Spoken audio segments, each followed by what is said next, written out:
Hello, welcome back to I Say All Wrong Reads, and these are my favourite books of 2021.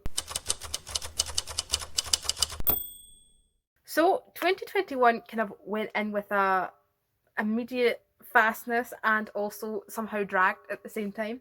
Books that I remember reading at the very start of this year, I was like, wait, I read this year? I thought that was last year.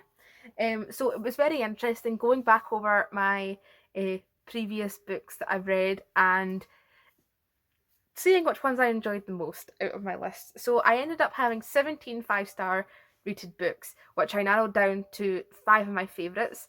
They're not ranked or anything, but they are generally the best ones that I've read this year.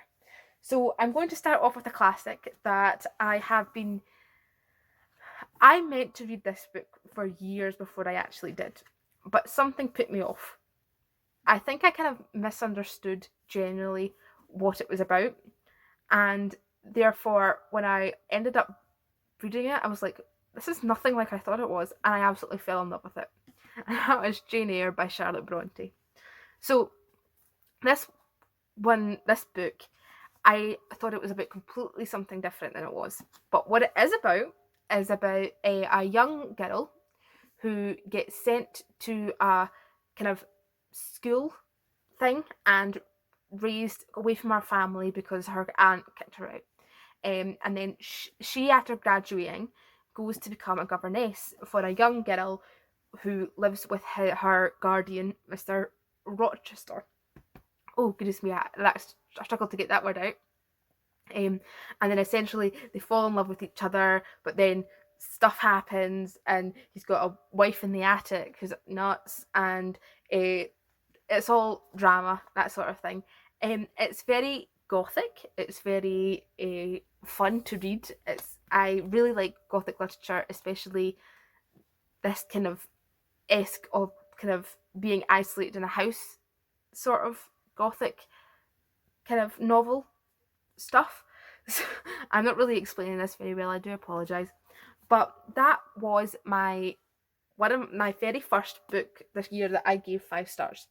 And I really, really, really enjoyed it, which is why I am recommending this one as the classic of the year that I read. Because the rest of them were actually pretty new books. Well, I say pretty new books. One of them was a bit older. Then next up, I read Philip Pullman's book called Demon Voices.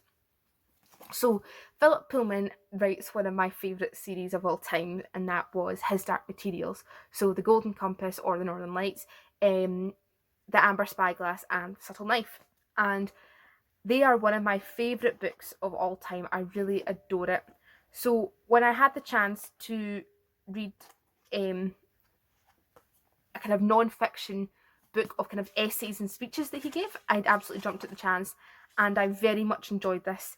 It essentially covered everything from religion to the way he wrote his Dark Materials to other books that he's wrote to lectures that he's given, over 20 years of his life, and how he creates stories and storytelling and that sort of approach to things. It was written magnificently, and I have got a gorgeous copy, which is my favourite colours, red and black, and goodness me, I just think this book is absolutely stunning, and it's got some gorgeous images in it as well. Like, for example, we've got, so it's a very good book, which I listened to the audiobook and followed along with the book, mainly because obviously I wanted to look at the images and the pictures and the drawings, but I also wanted to hear Philip Pullman read them himself. His own words were very they were spoken by himself in the audiobook. He read it himself, and that kind of added quite a nice touch to it. So it was one of those good ones that you can read together and it really complements each other, which probably even more added to the fact that I liked it that much. So that was Demon Voices by Philip Pullman on stories and storytelling. And then in the height of the summer, I decided to finally bite the bullet and read the book I had on a pandemic. So The Pool of the Stars by Donoghue is set during 1918 during the Spanish flu in Dublin, and it kind of focuses on three women, a nurse called Julia Power, a doctor called Kathleen Lynn, and a young volunteer named Brady Sweeney. And these three women are working on a maternity ward for people who have caught the flu and are pregnant. And it's absolutely harrowing, especially in comparison to our current times, is what I'm going to put that as. We are living through a pandemic right now, and to read something that's also set during a pandemic, but a different kind of pandemic, and how people approach it, and kind of the fiction, while also weaving in like pieces of what actually happened in the past, weaving in Irish history into it, the fact that they were just off a rebellion a couple of years ago to get their own independence from Britain and that sort of thing, and obviously they're dealing with the impact of World War One as well. It's just coming to the end at this point, and you've got this deadly flu that's ripping across the populations, and that's why it just kind of impacted me on a way that I wasn't really expecting. It's also very gay, so if you like that kind of thing, pick it up.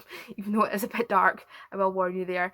I think it was a masterful way of storytelling, a masterful plot. I just thought it was an absolutely brilliant book, which really captured me right from the start, and that's why I loved it so much, and it became one of my favourite books of the year. Next up is my another kind of Gothic, isolated in a house, that kind of thing. I absolutely love those kind of stories, so I very, very much enjoyed when I picked up Mexican Gothic by Silvia Moreno-Garcia, and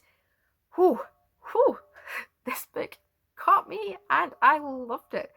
It's what I would describe it as is the perfect blend between The Women in White and Lovecraftian stories, and that is probably one of the ways to describe it.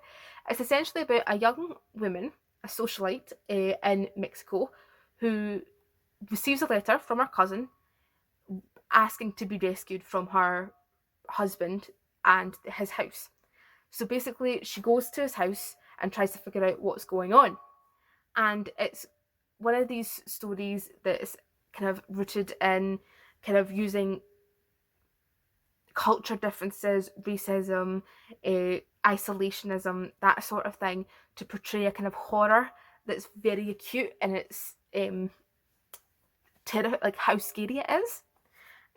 It's you've got that dread building up, and I absolutely adore that kind of dread.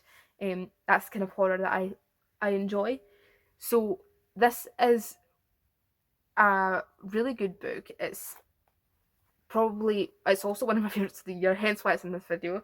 And I would highly recommend it to anybody that's looking for a nice little bit of Gothic horror to spice up their day. Last but not least, I mentioned in my wrap up of December that I very, very, very much enjoyed Howl's Moving Castle by Deanna Wynne Jones, and that is my last book of the year as favourite books. I explained what it was about in that video, but I'll explain it again. It's about a young girl named Sophie who gets cursed by a witch to live as an old woman. So in order to try and break the curse, she goes to a sorcerer named Howl, who is known throughout the land for eating young girls' hearts and generally being quite evil. And it's essentially her story of trying to get uncursed from that curse. And it's gloriously Welsh, which is something I really, really enjoyed about it. Compared to the Studio Ghibli film, which isn't, it's definitely cuts out the Welsh part of it, but the Welsh aspects of it, it makes this book so much fun. And then you've got the kind of comedy and fun and enjoyability of the Ghibli film in this as well. So if you really like the film, I would highly recommend checking this out because you'll probably like it too. And Deanna Wynne Jones is a great writer, and like I said, I've read a couple of her books before. Probably like to revisit them at some point. I've got them on my shelf, so I might as well. And so that is my last favourite book of the year. Before I go, I will do a mini shout out of a book which I read. I gave it 4 stars, so it wasn't like my favourite book of the year, but it's the book that stuck with me the most and has led to me writing a script for a video about Scottish culture and the way it affects different people that I still haven't managed to find the guts to film yet, because I've just kind of been building up in my mind and I still haven't done it yet. And that is His Bloody Project by Graeme, MacRae, Burnet. So this is essentially the story of a triple murder that took place in the Scottish Highlands, which led to the arrest of a young man named Roderick MacRae. It's essentially a bunch of statements and court proceedings about the crime, and then leading up to it, and then his own confession, his own statement, that sort of thing. And well, the plot was good, and I enjoyed the book as what it was. What really made me stop and think about this book for a long time during this year was the familiarity of the culture it kind of represented, which is really strange because it was based 150 years ago. And that's what I kind of wanted to touch on more in my video, which hopefully I will film at some point and you'll get to see it. But if I don't, then just know that this book lives rent-free in my brain constantly. And it's not even about the story, it's just about the way it's written. So that was my favourite books of 2021. What were your favourite books of 2021? Leave them down below in the comments. I'd love to hear more about what you read during this year. And thank you very much for watching, and I'll see you next time. Bye.